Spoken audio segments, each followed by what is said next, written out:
જય શ્રી કૃષ્ણ, જય દ્વારકાધીશ। કેમ છો બધા? તો ક્રિશીભાઈ જો ઉઠીને પાણીની બોટલમાં વેલણું નાખી દીધું। પછી મેં કીધું કે મારે રોટલી બનાવવી છે તો કાઢ। પછી ભાઈ મહા મહેનતે વેલણું કાઢી દીધું। પછી મેં રોટલી બનાવી અને આજે મશીન પર કામ થોડુંક કરવાનું હતું, કેમ કે આ કુર્તી દરવાજામાં ફસાઈ ગઈ હતી એટલે થોડી તૂટી ગઈ હતી।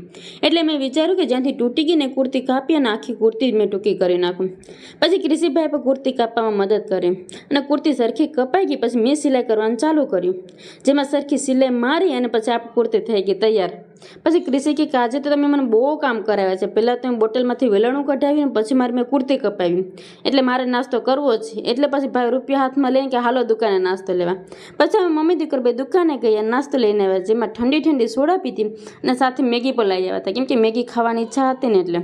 પછી મેં મેગી બનાવવાનું ચાલુ કર્યું, જેમાં ટમેટું, ડુંગળી, મરચું નાખી મસ્ત મજાની મેગી બનાવી અને આપણી મેગી બની ગઈ।